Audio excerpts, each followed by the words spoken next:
So we're having technical difficulties. Surprise, surprise.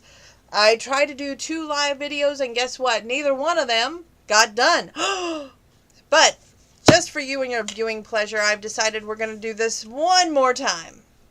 So here's question and answer number 9 from the top, not live, recorded, because, well, we're not lucky to have all that modern day equipment that works properly. What's your favorite 90s TV show? Well, I would say Friends was a good one. Nashville Now on the TNN network was a wonderful show, and I wish to goodness they would bring that back. We would get to see our favorite country music singers on a live show. They would sit down with Ralph Emery, the host, before Primetime Country, which took its place, and it was short-lived before TNN was bought out, and no more. But those shows were the awesomest things you ever had. Of course, my favorite detective show, Moonlighting, I think that was in the 80s, though. I was trying to think about that earlier. But Friends, of course. Think of a country music singer alive you haven't seen or met in concert, would want to be on the top 5. We all know you can't pick just one, Donna, so go with 5. Okay, number 5 would have to be George Strait. I love that man. He's just country music. He's the idol, you know. King George. Number 4, I'm going to have to go with John Party. I adore him. Number 3, Michael, what is his name? I can't think of his name. It's escaped me. Michael Ray. He sings that song, the one that got away, and also Somebody Had to Hurt You Bad. And I forget the rest of the name of the song, but it's a great song. Number 2 would have to be, I know I've seen him in concert, but I've never met him, so that's Easton Corbin. And number 1 would have to be a tie between Lee Brice, who I once had tickets for, never got to see the concert because it was my birthday and we arrived a day later, and my mom looked at me and she goes, I am so sorry, and I wasted all this money and I'm not going to get a refund. And she goes, you're not going to get to see your favorite country music singer. And that was probably devastating at the time, but it was okay, and I hope to see him in the future, hope to meet him in the future. And the other one would be Chris Young. I've seen him a couple of times, I think, but most importantly, I would love to meet him. He is my be-all, end-all. When they think of you, they think of me. I love that song. What's one thing about you that surprises people? Usually people are surprised when I say that I have a YouTube channel. They can't imagine quiet me having an outspoken YouTube channel, so that's what we're going to go with. If you could spend a day in someone else's shoes, who would it be and why? Famously, I would say Stephanie McMahon, because she's married to Triple H and she has 3 beautiful daughters. But if it was an everyday, average day Joe, we all have problems and issues, and we all would say, oh man, I'd love to be in her shoes, because she gets to go home to him every night and everything looks rosy and rosy, but maybe it's not so rosy. So we should always be glad for the person that we are and not be like, I want to be somebody else that I can't be. What would you say that you are an introvert or an extrovert? I would say that it depends on the situation. If I'm with friends and family that I feel comfortable around, I am very outgoing, outspoken. If I'm around somebody that I'm just getting to know, but I'm attracted to him, then I'm probably too wordy and very outspoken. If I am around a bunch of people who are strangers and I don't know them, I'm very quiet, meek, and mild. What's your favorite way to spend a weekend? I love yard work. I love mowing. I love planting my flowers and watching them flourish. I love doing my tomato vines. And then, of course, coming inside doing the housework, whether it be vacuuming, whether it be just doing everyday laundry. And, to me, I'm just an everyday country girl, so I don't have any spectacular weekends. If you see a puddle on the ground, do you walk around it or over it?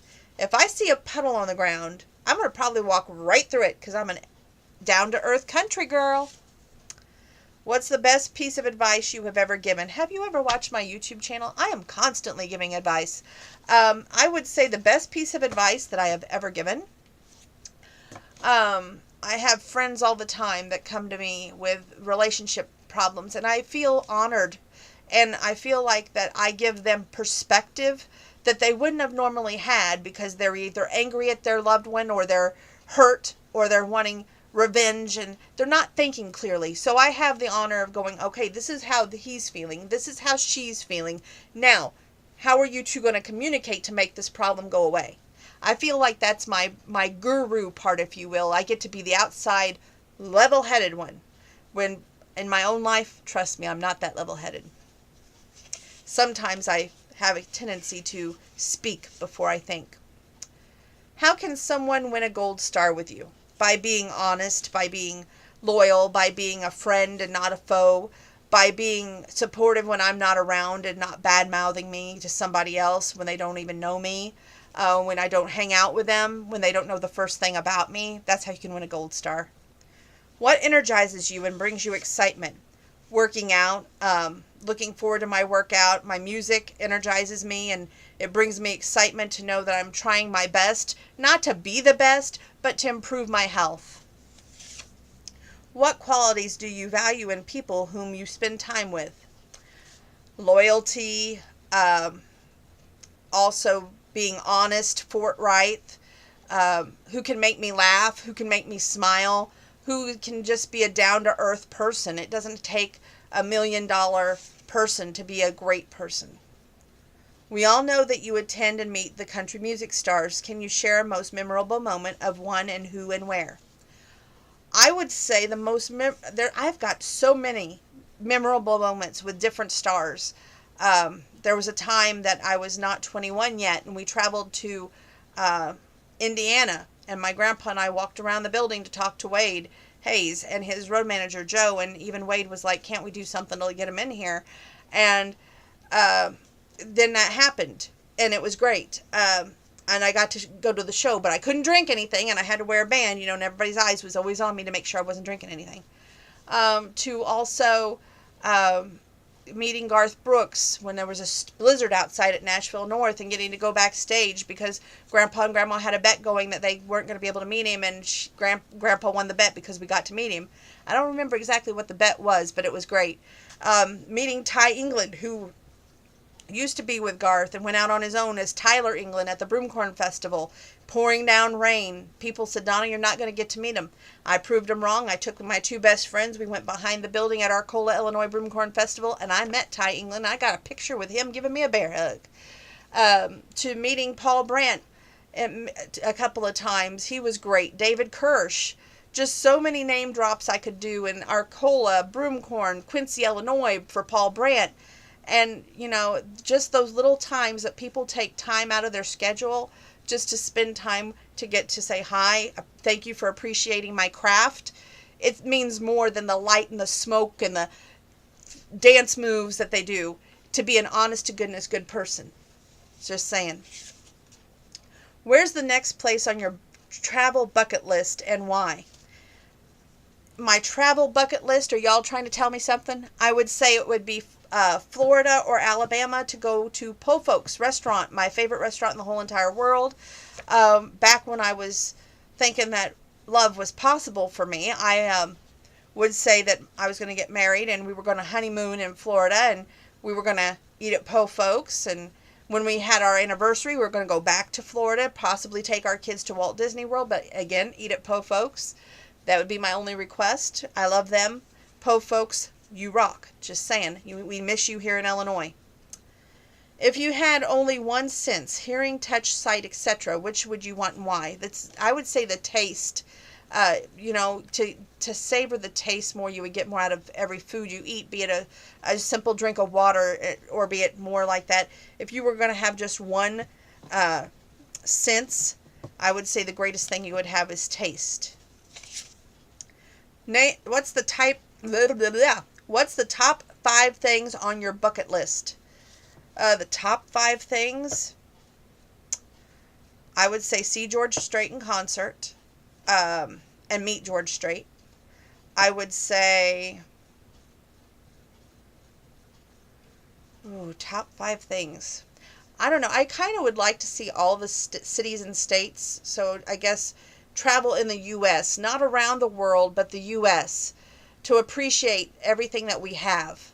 And That way I could, be grateful for more, of what we have than not being grateful. And I don't know. Number 3, to help the needy. I would say I would like to help the needy more and be more giving with them.